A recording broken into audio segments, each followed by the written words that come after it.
So, Harry Styles recently dropped a new track called Aperture, which is an indie dance trance track with inspirations such as Kaytranada and LCD Soundsystem. Personally, I think it's very close to the 1975's 2020 garage track Year I Know, with the ambient electronic atmosphere.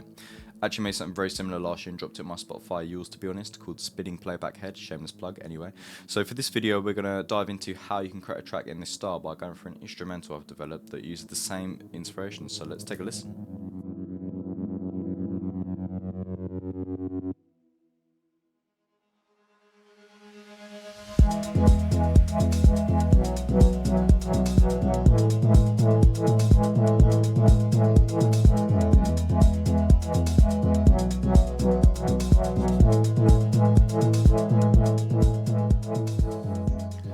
Starting off in the track, we've got a chord progression that plays out. It's a soft Juno synth sort of sound. We'll listen to it first and then I'll go for the patch.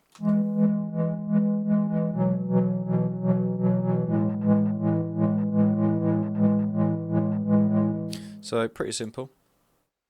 Juno emulation, DCO 106 by Cherry Audio is the actual synth I'm using. So it's a sawtooth going through a filter. It's about 635, yeah, 635 cut off with a little bit of an envelope. This then goes through this envelope, processing that and the actual envelope, like the ADSR in total, for the amplitude. And then this goes through the chorus here. So without the chorus, not a lot of character, needs a bit of flavour. There we go, now it adds some width and that's what we're looking for. Make it a whole sound. And then the only other synth that's in this section is just this, which is a transition sound.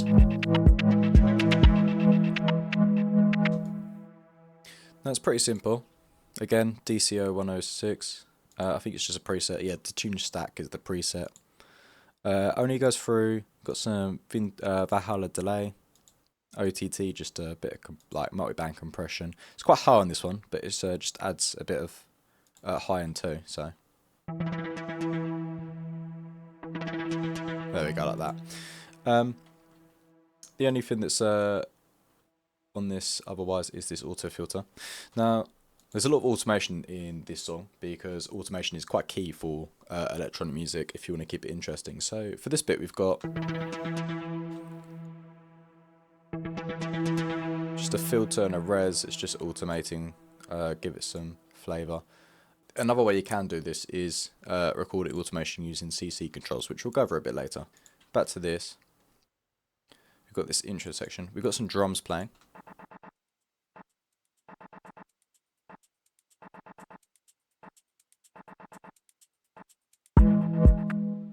Now, they're quite simple, just some perks at first. So these are just two samples from the Cashmere pack. Cut down, slight alterations to them. And then I believe there's a filter on top just to keep it low. And this automates a little bit. So stays flat, comes up a little bit along here.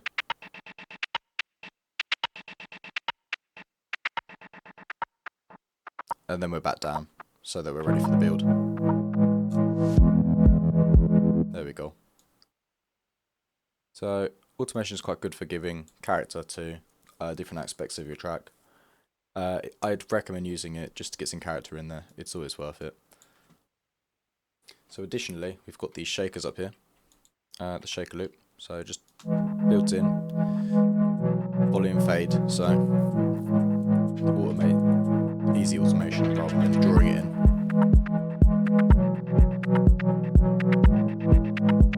So just adding some rhythm in there, shaker to keep some of the high end, although on this there is a bit of a frequency filter, just because I don't want it to be too high. I'll show you why later. And then some simple kick. And this is just an 808 tone with a bit of a cut off, shorten the transient, slight fade in for the transient as well, and then just this filter. Boost a bit of the high, low end. Drop out some of this and a bit of the click there.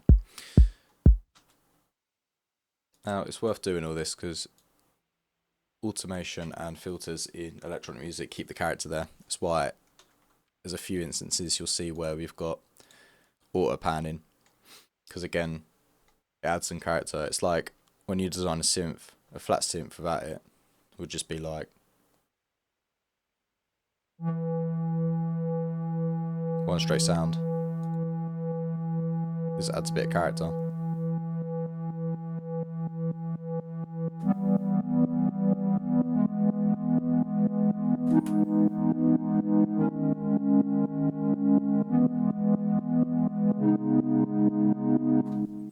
So it's worth having it. As we move on to the verse,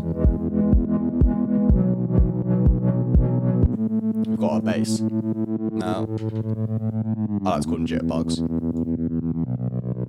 but again, auto pan, turn that off.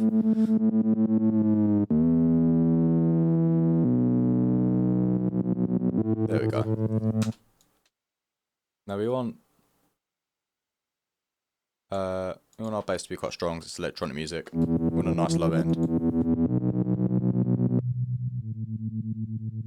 So I don't know if you can hear the sound without headphones, but if you have headphones on, you should be able to hear this. It's just a low end cut off, 200 hertz, pretty simple. Sawtooth. Come on together. Quite a thick bass. Now, processing a bass, the reason we've got a 200 hertz cut off is we want to leave some room with this bass. So both got auto pan on to give them the rhythm. You can use Kickstart on other plugins like that, but for auto pan it's just straight there. And then we've got some R bass on this to add some extra harmonics, thickens the sound a bit more. It's good for low end basses. Turn that off. And then again, auto filter. This one's at a 120 cut, so not as harsh as the 200. But it cuts off the low end, so there's some space. Again, auto pan to give it that movement. And then just a slight other EQ. Gives some space for the kick. And then just a little bit high end. Don't want to take too much away from using EQs. And then we get this layer in there.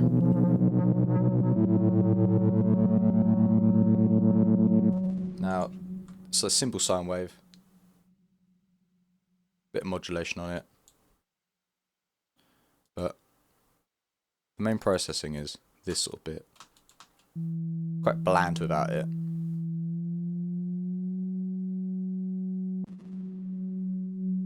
So we add some space. And then a lot of tape saturation, like really drive it. It gives it that distorted sound. And then obviously the pitch is changing. There it is. So it's a MIDI control using a MIDI keyboard. So this is what I meant when you can use your controls, like CC controls. On MIDI keyboard, got air. Let's play it. Got a wheel, pitch wheel, and then a mod wheel. That will control parameter on the synth. Now for this case, we've got pitch going up, and this synth only goes up 2 semitones, which is perfect. And then it drops back down. And then there's a bit of modulation at play. That brings it up. Distorts it slightly. So, basses are on a bus. Got a UAD distressor on there. Quite good for bringing out some of the low end. And we're using the opto setting to flatten it out. So, input drive, driving it in. Let's listen with that actually first.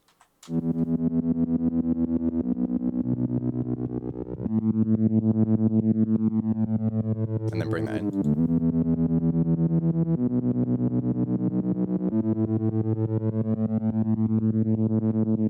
So see, it's working quite hard. I mean, we're hitting almost 8 dB, almost 9 even.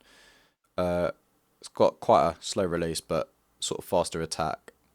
like opto settings. That's why we're going 10 to 1. And then we've got a detector on the mid-range so that it picks it up a bit better, because we want to be sort of hitting this distortion, which is why I've got distortion free on there. Now, I can't remember if I'm right or not. One of these is tape, one of these is analog distortion, like tube. I think distortion free is tube. If not, it sounds nice. That's why I've gone for it. It's not about what it is. If it works, it works. And that's what we're looking for. Best way is to experiment when you're making music. And that's what we want. So, while we're in this section, the final bit we've got going on is the drums. So, again, the kick, but we've got this build going on up towards the pre-chorus. Oh, and there's a couple snaps. Just to add something.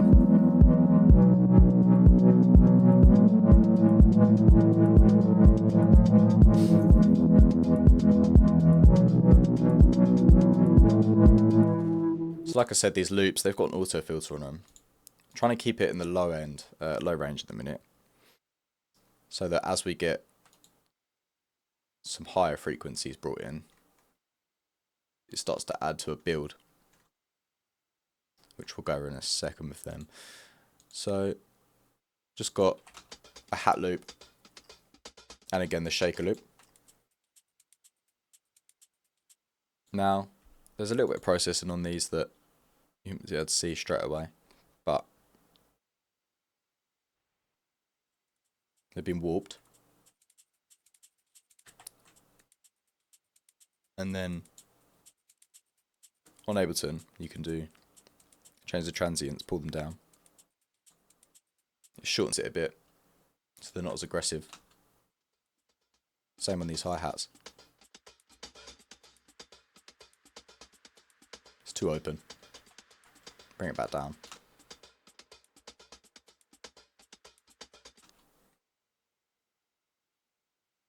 Keep it much more subtle. We want the bulk, we want those transients to be in the chorus. And then, like in the second verse of Aperture, you can hear sort of pad sound coming. It's higher, so I've gone for the idea, same sort of idea here. So it's just a copy of the first chords, but 2 octaves up. So instead of being down here, we're 2 octaves up. Now together, just adds a bit of emotion. And then they've got this layered on top. I'll turn it up so you can hear it.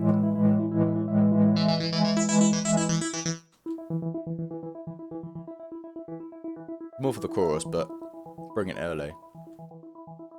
We start to feel it. So this is just a part of the UAD Polymax synth, Arp Demon, just a preset. And then it's got some automation in the cutoff using this LFO tool. So it sounds like a 303, like you see in Aperture. I don't know if it's a 303 they use there, but it sounds very reminiscent of like a 303 from like the acid house sort of sound you would get from like the 90s. They often had LFOs. There's often like a bass. Might affect the cutoff, it might have affected the pitch. But for this we're going for that, and then some automation on the frequency to bring up for the chorus. Because that's where we want it to hit. And then just some auto pan. Again, just to get some stereo effect. Going left, right, stereo width. You want to keep things interesting as much as we can. Quite importantly, we need some transitions.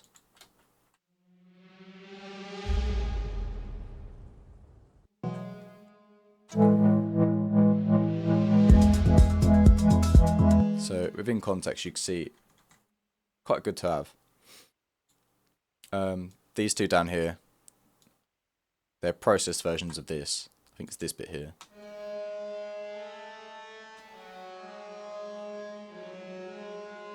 something like one of them bits pitched up with some Valhalla vintage verb on. I don't know if it's on this one. Yeah, so we've got medium R-hole. So very spacious and 100% mix as without. It's a bit bland. Add some flavour to it. Also, the reason I used this lead specifically to recreate this is we're keeping the same element going through, so they blend together well. Just seamless transition, that's what we want. It's the same as, this is just a random sample, but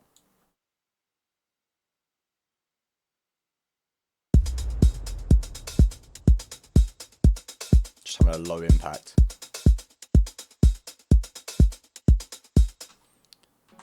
The best way to sort of, if it doesn't sound right, even just filter out some of the high end.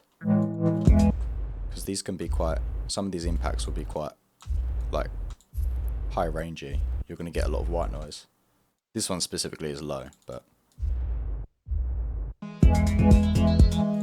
you don't want to show off too much, you just want to feel it. You want to feel the music.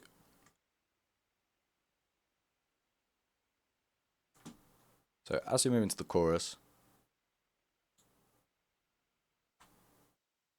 quite a nice lead.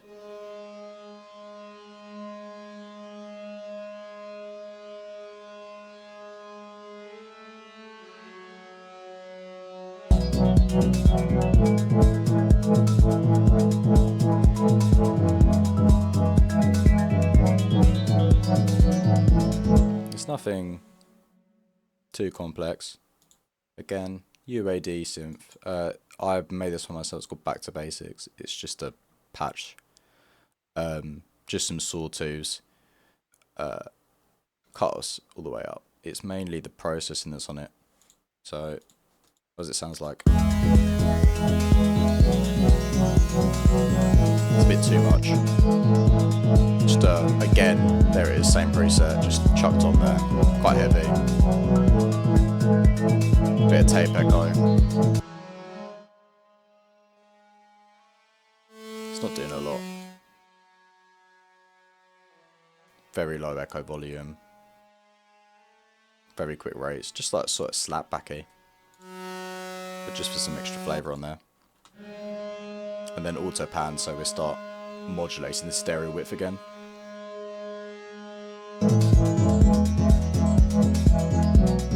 Start to move around the head. So in Aperture, be close to the mic. In Aperture, there's a 808 that plays throughout the chorus, or throughout the song really at certain points.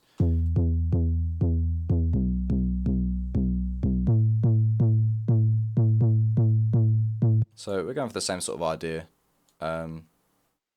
mixing up some elements, but I thought for the chorus, stick with the 808. It's quite a good idea. There's a few bits of processing on this. We'll go through them. Very plug-in heavy, but it's something you can recreate quite simply. Don't want to do that. Let's get rid of that. So we start off with just some transposition to keep it in key. And it's I think it's played quite high up. Yeah, it's like E4. Bit of tube saturation.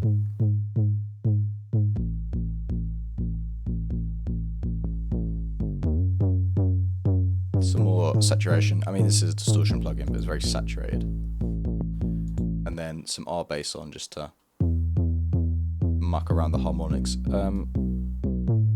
I like R bass because this frequency setting can really determine the sound. Quite low end, bring it up a bit.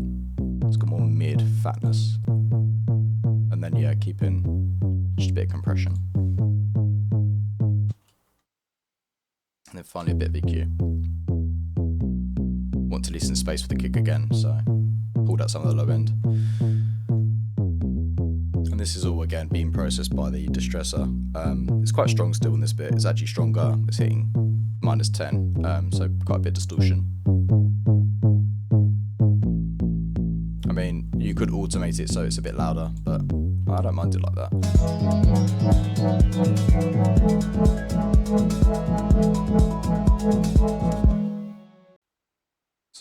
So far we're keeping things very simple. You don't want to be too complex. A little bit of layering helps, but throwing too much in the mix, it'll just take over the frequency spectrum and you won't have enough moon to make a nice sound and keep it nice, clear, and like keep the clarity there.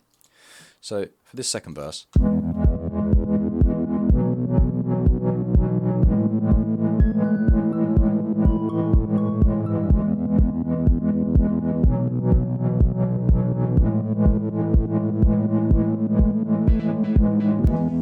the first part we've got just a music box, it's a Labs preset, some reverb, again tape, and some EQ, and just to add some character.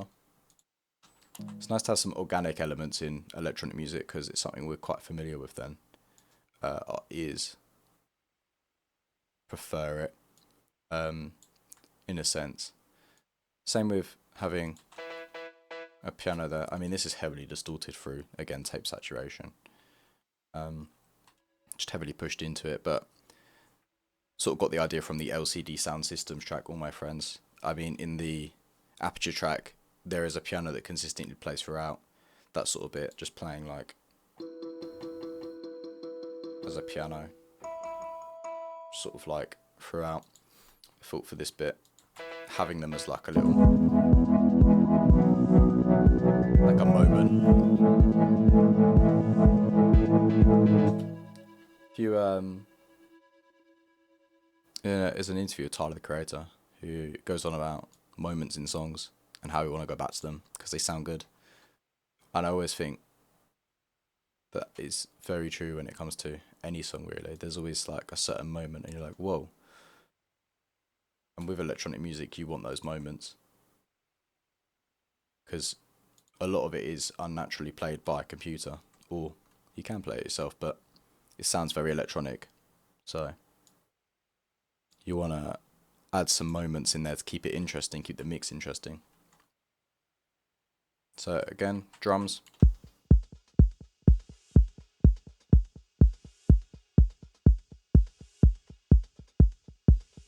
There's a bit of process in this bit. I've got tape echo. Just doing this. Echo rate shifting. Go back round.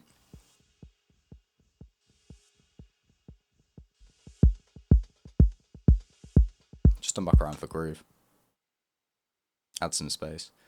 The one bit that's new here is this ride.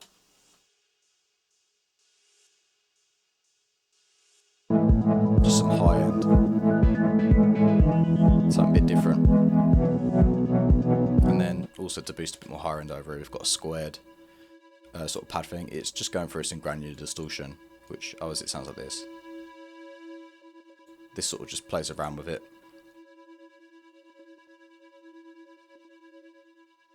And then we're bringing back the 3/0 ear up. The other thing I did with this is I put it as a B note, as the song's in E, and using a fifth to sort of create a bit more tension. It's the same concept as if we go back to this. We've got this chord progression, or this bass progression for these two bars, and then we switch.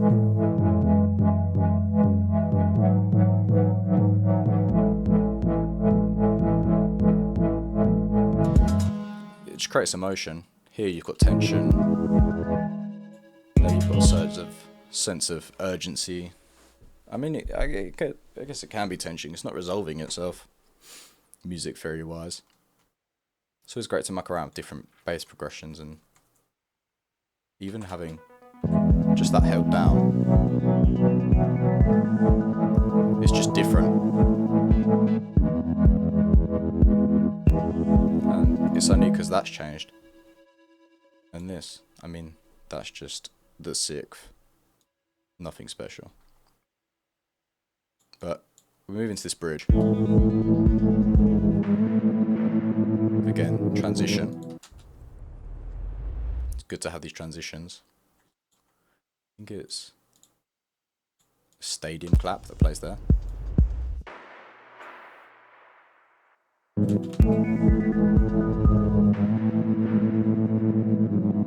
It's sucked out by this impact. And then just that. Quite simple. Change the progression again. Keep the chords the same though. It's like a loop playing throughout. I mean, if you're doing pop music like this, you sort of end up keeping an aspect the same most of the time. And changing bits like, for example, this pad. Bit of filter on it, some reverb. Get some space. A bit more ethereal. It's just playing the roots and then the fifth. Just to add some texture. Fill up this area. Because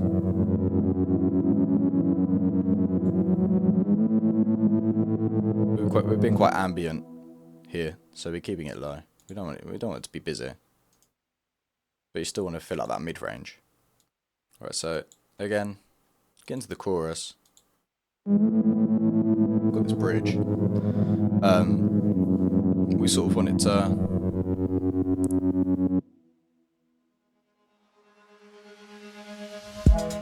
like that. You can see it in Aperture. Harry Styles uses it to, you get a bit of tension where there's a blank spot. And here we've got some noise.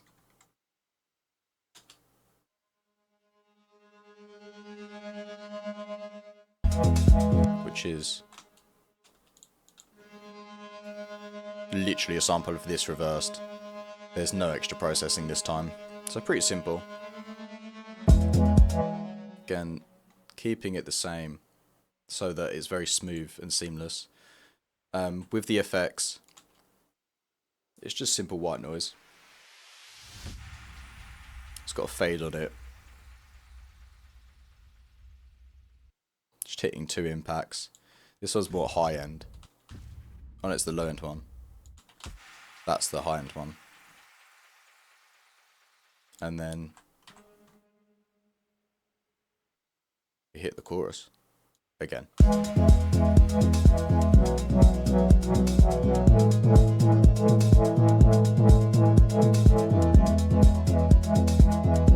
It's very simple. Again, we've got hi-hats. I don't know if we talked about this before actually. I don't think we did. No. So, new choruses. Need to be quite high energy. That's why we're using the drums.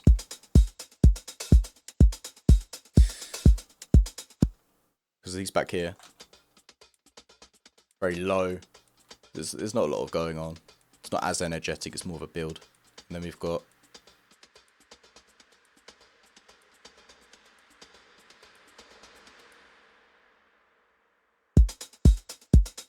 it's quite common in house music. Obviously, it's very bouncy here.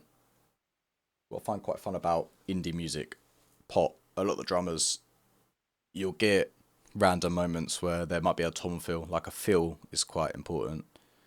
And just like moments where there might be a change in the rhythm or something, as it can change the energy of a song, and that's what I think is one of the most important things when you make electronic music. These drums need to be just something about it needs to be changed every now and then. A bit of automation. For example, with that tape echo, we'll get some automation here running through this return track. It's a massive reverb, it's very long, but it's a palace, it's very spacious, lots of high end, but it creates that's all muted. It's just this that's making that its own white noise effect for a riser. So it's quite important.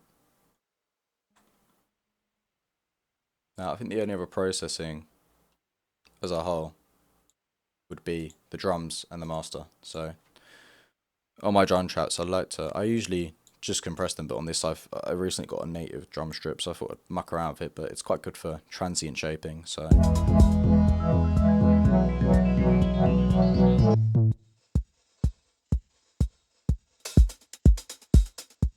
It's electronic music. The transient's quite important for the rhythm. And then for the fill, we've got some low frequency enhancer, just slightly, like 26%, doing this. It's very strong otherwise. And the bass be heavy, you could always turn it up, but I quite like it down here. And then a little bit higher frequency enhancement, only around 6K, because if we pull up the spectrum analyzer again.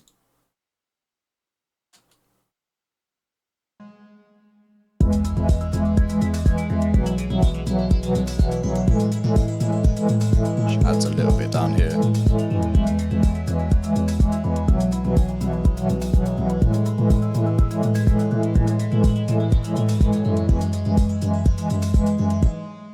Fills it in a bit.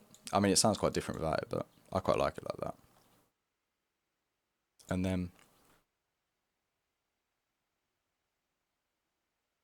it's very bass heavy. But there's plenty of room here for vocals then. And that's what you want when you're producing. Unless you go for a dance track where you want to fill it in, then of course you want to fill that section in. I'm sure there's other more heavy instruments you can find for the 2-3K range very easily. It's just more mids.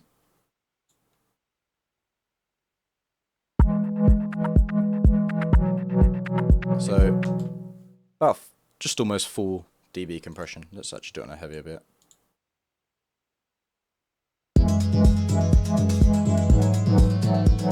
So it's hitting it quite hard. I've not put any makeup on it, just so it's compressing.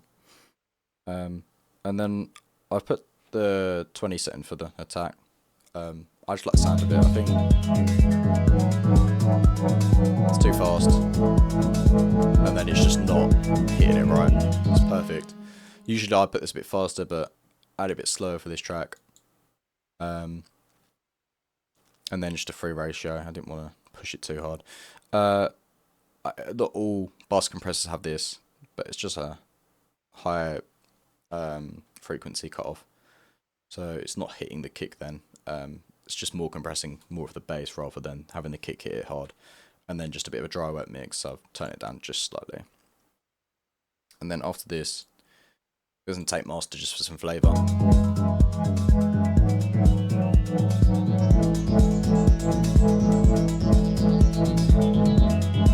Turns it up slightly, but add some harmonics. And then we've got just a limiter, and then also spectrum analyzer, but just limiter on there. Just for the mix bus, very simple. But all in all, that's the track. Just give it a listen.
So I'm looking to be releasing a sample pack soon, so make sure to subscribe, drop a comment, just like, as it really helps the channel keep like going.